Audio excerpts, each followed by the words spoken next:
روتے ہوئے آتا ہے, چیختے ہوئے آتا ہے, لیکن قربان جاؤ نبی کی شان پر, نبی دنیا میں آئے ہیں, سجدے میں سر کو رکھ دیے ہیں, اور سجدے میں رکھنے کے بعد سر کو ان کی پھوپھی کہتی ہے میں نے جب دیکھا تو میں چونک گئی, پریشان ہونے لگی, سوچنے پر مجبور ہو گئی, اللہ اکبر کبیرہ, یہ بچہ ابھی دنیا میں آیا ہے, ابھی تو پیدا ہوا ہے, اور آتے ہی سجدے میں سر کو رکھ لیا ہے, اور میں جب غور سے دیکھتی ہوں, جب غور لگاتی ہوں تو کیا دیکھتی, اس کی زبان اس کی ہل رہی ہے, ہونٹ بھی ہل رہے ہیں, کچھ وہ بول رہا ہے, کچھ وہ کہہ رہا ہے, اللہ اکبر کبیرہ. محمد عربی صلی اللہ علیہ وسلم دنیا میں تشریف لائے ہیں, ختنہ شدہ ہے, دنیا میں تشریف لائے ہیں, ناف کٹی ہوئی ہے, سطر ڈھکی ہوئی ہے, سجدے میں سر ہے, اور سجدے میں تسبیح پڑھ رہے ہیں. پھوپھی جان کہتی ہیں میں نے غور کیا, ذرا دیکھوں تو صحیح میرا بچہ, میرا بھتیجا کہنا کیا چاہتا ہے, تسبیح کیا پڑھ رہا ہے, کیا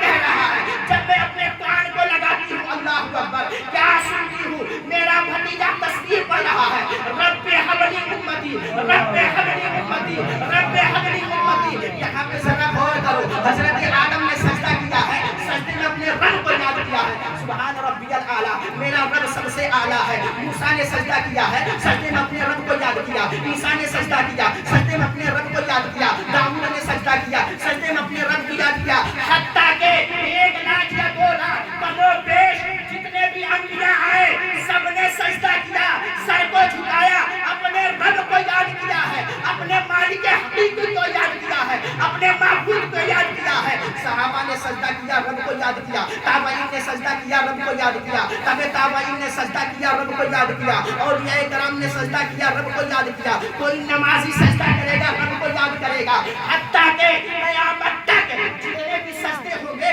رب کی تسبیح والے ہوں گے, رب کی وحدانیت کا احترام ہوگا, رب کی بڑائی ہوگی, رب کی تعریف ہوگی. قربان جاؤ اپنے نبی کے شان پر, اپنے نبی کو دیکھو, ذرا غور کرو. یہی وہ رسول ہے, یہی وہ نبی ہے جو کل کے تاریخ میں ولادت باس نبی پاک آئے ہیں, آتے ہی اپنے امتی کو یاد کیا اور کہہ رہا ہے رب کریم, میرے گنہگار امتیوں کو میرے حوالے کر دے, میرے پاپیوں کو میرے حوالے کر دے. وہ عاصی گنہگار کچھ جانتے نہیں, تجھے پہچانتے نہیں ہیں, انہیں معاف کر دے, انہیں بخش دے.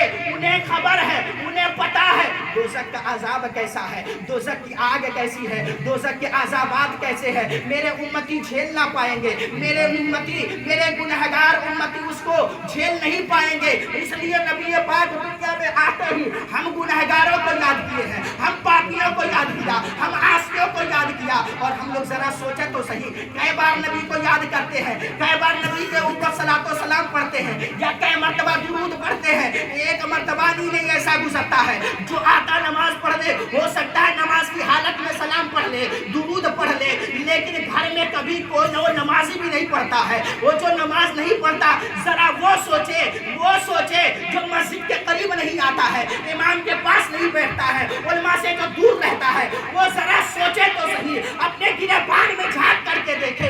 اس لائق ہے وہ کہ اس کی نبی دنیا میں آئے, اس کو یاد کر رہے ہیں. اے رب, اسی بندے کو, اسی گنہگار کو, اسی عاصی کو, اسی پاپی کو نارے دوزخ سے بری کر دے, نارے عذاب سے معاف کر دے, اس کو بخش دے. ارے نادانو ذرا سوچو تو صحیح, نبی پاک صلی اللہ تعالیٰ علیہ وآلہ وسلم آتے ہی ہم گنہگاروں کو یاد کیے, ہم پاپیوں کو یاد کیے, ہم عاصیوں کو یاد کیے. ہونا تو یہ چاہیے آج کی رات, پوری رات اپنے نبی کے عشق میں, اپنے نبی کے نام پر ایسے جاگتے ہوئے گزار دیں, درود و سلام کی کثرت پڑھتے ہوئے گزار دیں. اور صبح صادق جب وقت گزرے, جب آئے, وہ لمحے کو اپنے ذہن کے اندر بسا لیں, اس لمحے کو اپنے دماغ میں ڈال لیں, اور آنکھیں بند کر کے ایسا غور کریں کہ وہ وقت مجھے نظر آ رہا ہے. صلاۃ و سلام پڑھتے رہو, یہ درود و سلام بعد میں تیری قبول ہوگی, اس سے پہلے رب تبارک و تعالیٰ تیرے قسمت کو تبدیل کر دے گا, تیرے قسمت کو بدل دے گا. اور ہو نہ ہو